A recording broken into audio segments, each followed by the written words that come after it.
Hello students, welcome to the class of Sonia Munchan, and through this video we are going to study chapter 3 of history, the Delhi Sultans. Basically this chapter discusses about those rulers who ruled over Delhi and made Delhi as their capital and who built their city within Delhi. If you remember the chapter 2, in chapter 2 we have studied that regions like the Kaveri Delta, the Kanuj region, they became the center of large kingdoms like the Chola kingdom, the Gurjar Pratiharas. Such kingdoms were there. But did you notice that there was no mention of a kingdom with Delhi as its capital? There was no mention of Delhi word even. That was because Delhi became an important city only in the 12th century, and that happened under these two Rajput dynasties. This Tomaras dynasties, this was the first Rajput dynasty who ruled over Delhi. Angapal of Tomaras ruled over Delhi for a long period of time. Then the second dynasty was of Chauhans, and Prithviraj Chauhan of this dynasty ruled over Delhi for a long period of time. And we have studied about Prithviraj Chauhan in second chapter as well. He was very brave and influential king of Rajput dynasties. So these two dynasties were initially initial dynasties who actually made Delhi as an important city in the 12th century. The Tomara Rajput, they were defeated in the mid 12th century by the Chauhans. Basically the Chauhans ruled over Ajmer, but they wanted to expand their kingdom, so they moved to Delhi and they defeated Tomara Rajput and established their control over Delhi and Ajmer. So under these two dynasties, Delhi developed as an important commercial center. And during this time period, one rich community was existed, that was of Jain merchants. These Jain merchants were very rich and they donated a large amount of money for the construction of several temples. And one more feature of the 12th century was that in Delhi there was a wide circulation of coins which were minted there only. Means in Delhi in 12th century the coins were minted by the dynasties, and that minted coins were called Delhi I. So by this we know that the Delhi became, for the first time Delhi became the commercial center by the Tomaras Rajput and the Chauhans.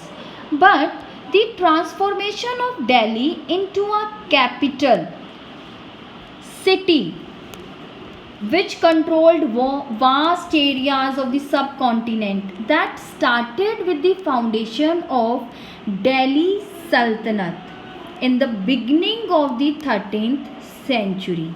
And the Delhi Sultanate refers to 5 Muslim kingdoms, and the name of the 5 Muslim kingdoms I'll tell you further.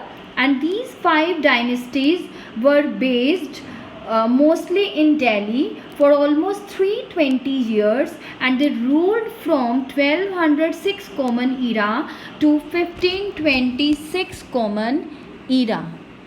So this Delhi made into a capital city by these Muslim dynasties. The Delhi Sultans built many cities in the area or in the Delhi that we known today. These are Delhi, Aikuna, Janpana, Siri, Firozabad, Tughlaqabad, Ho Sultani, Firoz Shah Kotla, and so many others are there. So this the beginning of the Delhi Sultanate. It actually set the stage for an interesting phase in the history called the later medieval period that started in the beginning of the 13th century. Now we know that there were 5 dynasties, Muslim dynasties, who ruled over Delhi, and togetherly they were known as Delhi Sultans.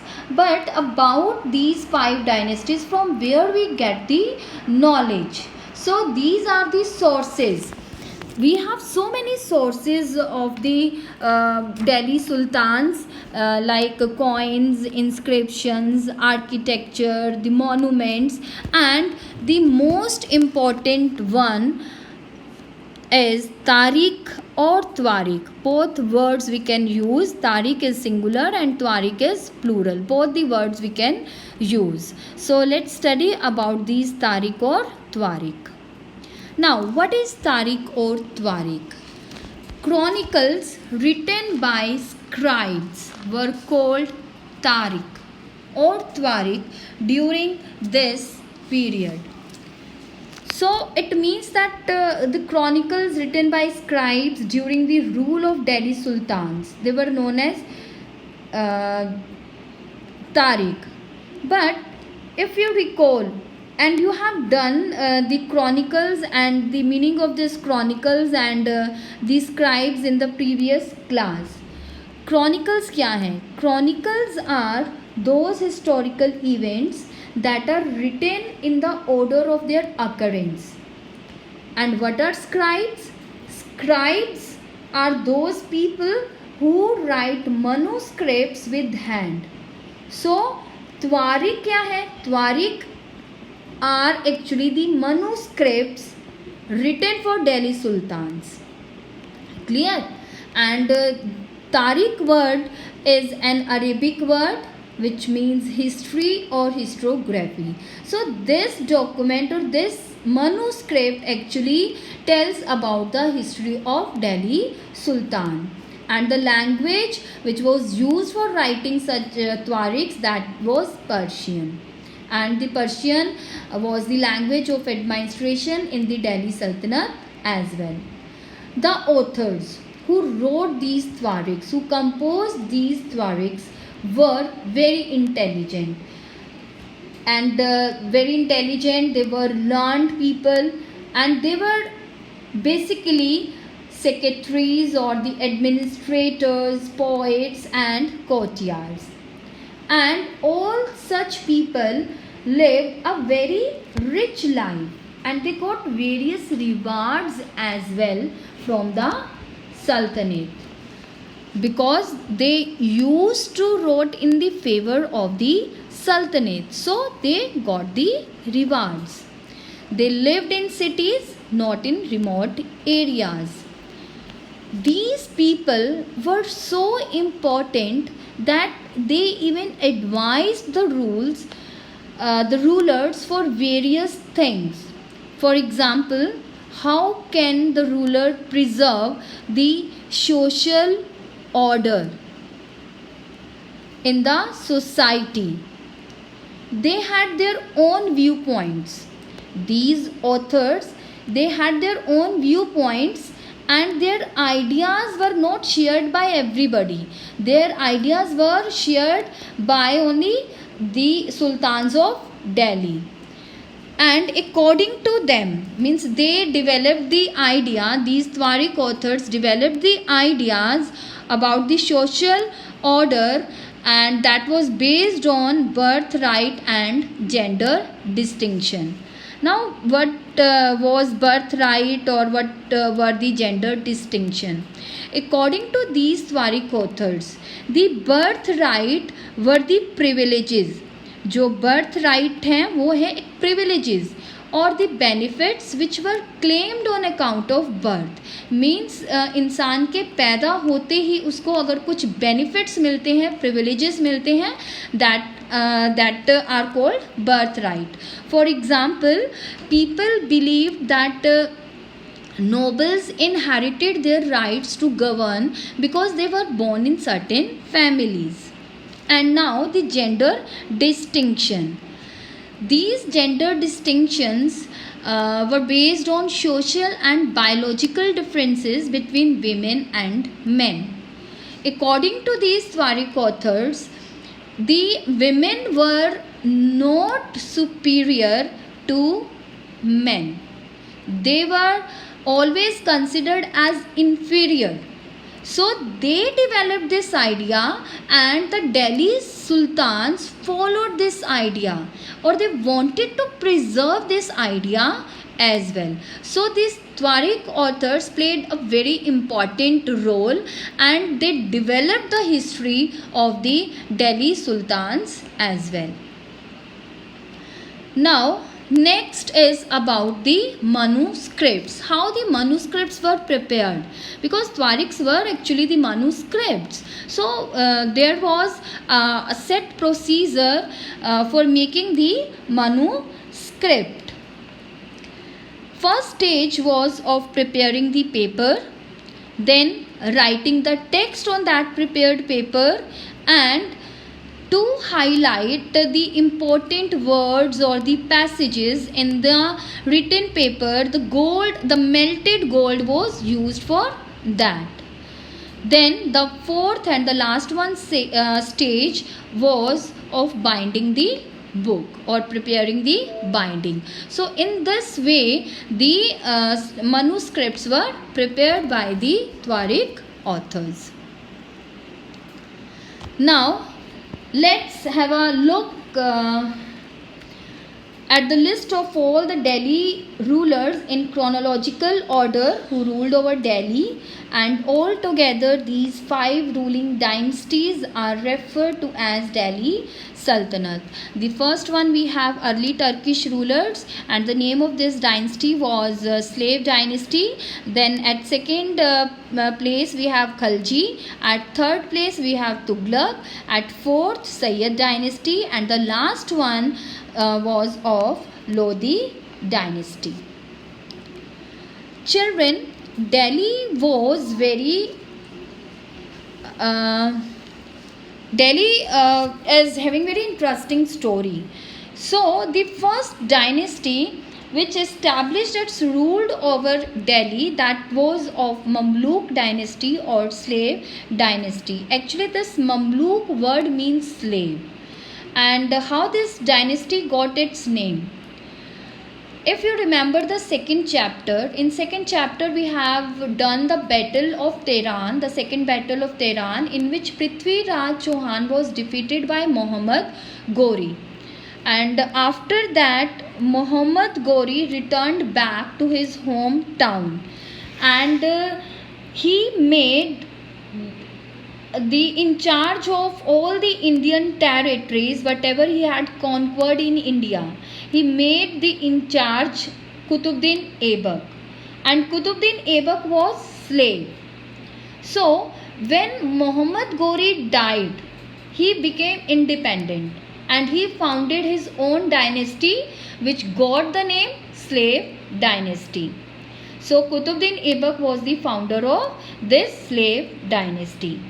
So the second ruler of this dynasty was Iltutmish, and actually Iltutmish expanded the kingdom, and Iltutmish faced many problems but dealt with them strongly, and whatever the projects were left behind by Qutbuddin Aibak, like the construction of Qutub Minar and so many other military expeditions were there in Ranthambore, in Gwalior or in Jalore, Ujjain, all those tasks were completed by Iltutmish. Iltutmish had many sons, but he did not consider any of them as his successor. He made his daughter Rajia the Sultan of Delhi. Now let's study about this Rajia Sultan. Rajia became the Sultan in 1236 Common Era. She was the daughter of Iltutmish. Iltutmish had sons, but he did not have confidence on any of his sons. So she made his daughter as the ruler of Delhi.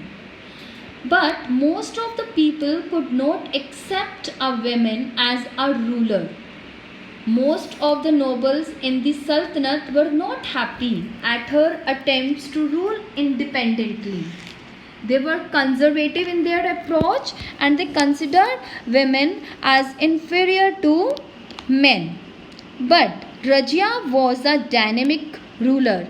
She was a progressive thinker, and even Minaj Siraj, a chronicle writer, wrote about her bravery, about her intelligence in his inscription.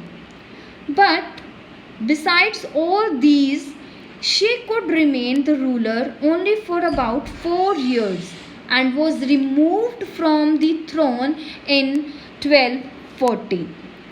And that was by the conspiracy against Rajia. She removed from the throne and killed. After Rajia Sultan, there were many rulers for a short span of time till 1266. In 1266, Balban came to power.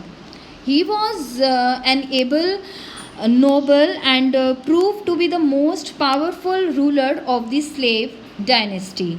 And he tried to expand the Delhi Sultanate as well. But in his army, he had an army officer called Jalaluddin Khalji.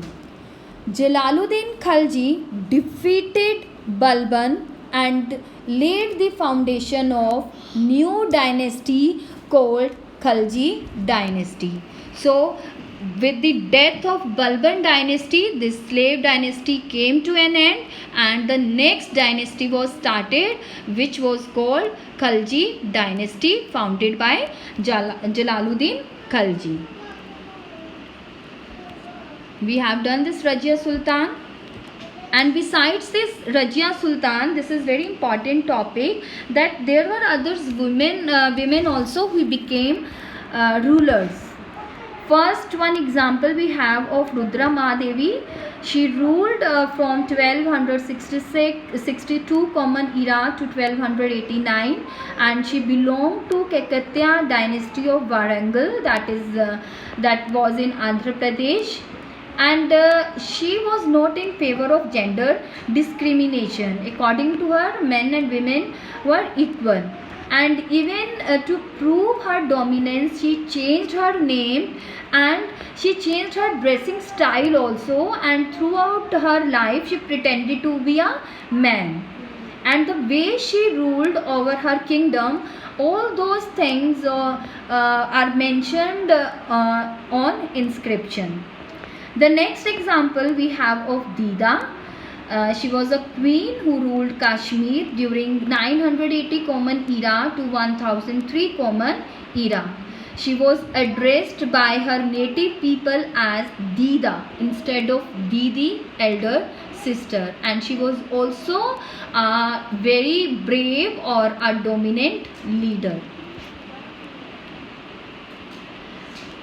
Children, Delhi was a very small area for some time, but there were many Delhi sultans who were able to expand their control beyond Delhi. So the next topic is about such expansion. But before proceeding further, it is important to understand the meaning of certain terms. And one such important term is hinterland. What is hinterland? Hinterland is actually, in some simple term, hinterland is the land behind a city. It could be a port also. So hinterland, the land which was adjacent to a city or a port that supply it with goods and services. And this hinterland was very important for the expansion of Delhi Sultanate, because this land was actually responsible for supplying the goods and services to the soldiers or for the kingdom as well. And the next important term we have garrison town.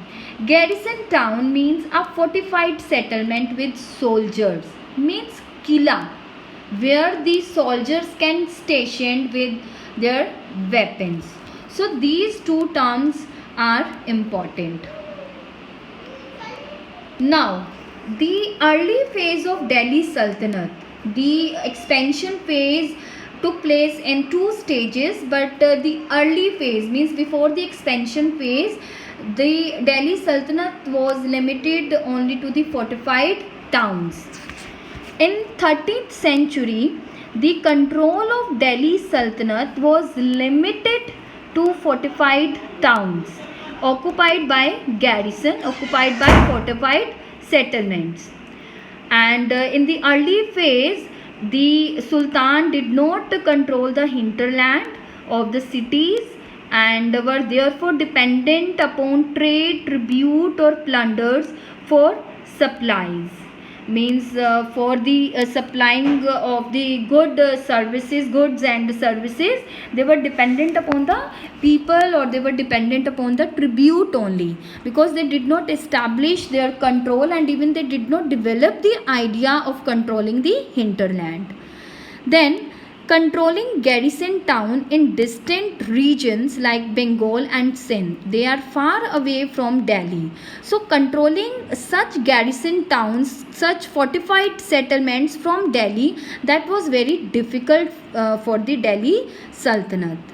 And in the early phase also, the Delhi Sultanate faced invasion from the Mongol side, as well as they faced the revolts by the governors, the rebellion by the governors, and togetherly they posed a big challenge in front of Delhi Sultan, as number of revolts occurred at this point of town, and the Sultanate barely survived these challenges.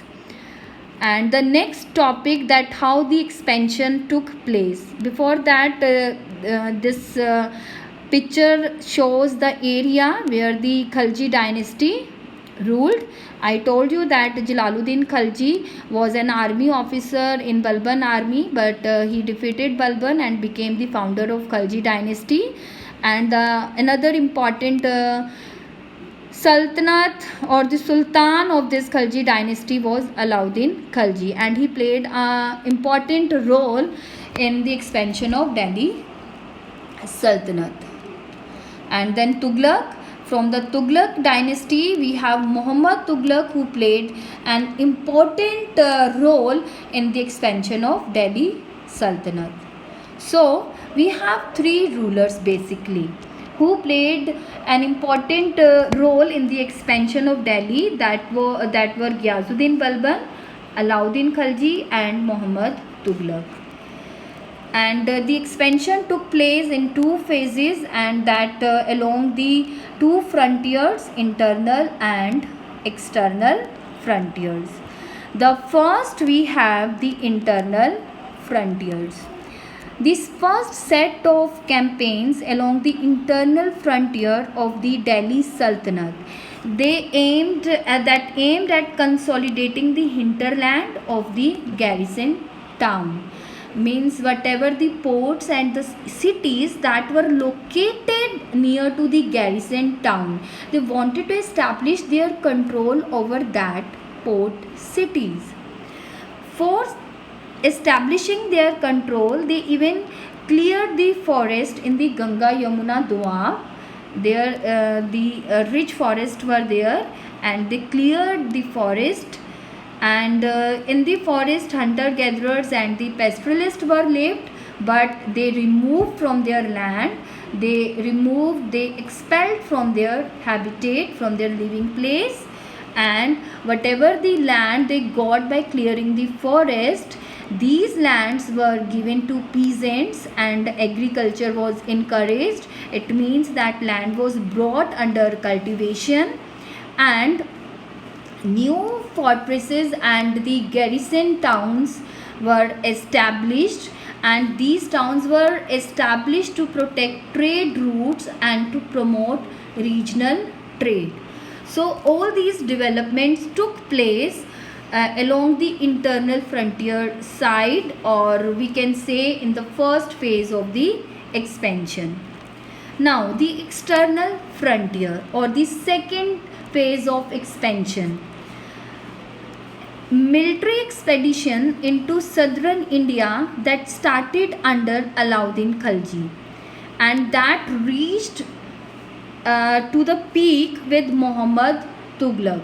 Means the expansion, the military expeditions were started by the Alauddin Khilji, that was later on continued by the Muhammad Tughlaq. And in their campaigns, Sultanate armies captured elephants, horses, slaves, and the precious metals, etc. And all such things, whatever the things they captured, all these things were very important for the Delhi Sultans.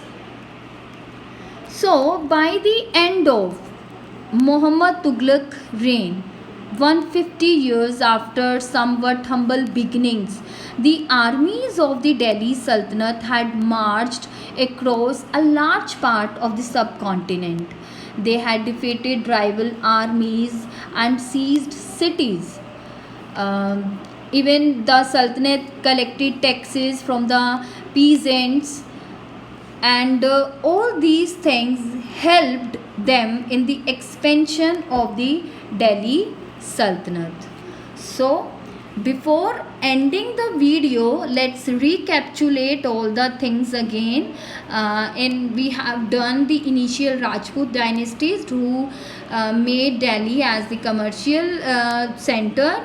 Then we have done about this rich Jain merchants. Then the Delhi Sultanate, the 5 Muslim dynasties and the sources which provide the information of the Delhi Sultanate, and then the meaning of the Tariq in detail, and the 4 stages of making a manuscript, and the chronological table of the Delhi Sultanate, a description of the slave dynasty, and about the Rajia Sultan, and the example of the women who became rulers, and the important terms of hinterland and garrison town, and then about the fortified towns, and a brief explanation of Khalji and Tughlaq dynasty, and the 2 phases of this Delhi Sultanate. So this is the end of the video, and in the next video I'll come up with more information about the Delhi Sultanate. Till then, keep learning and stay tuned for the next video. Have a nice day. Bye bye.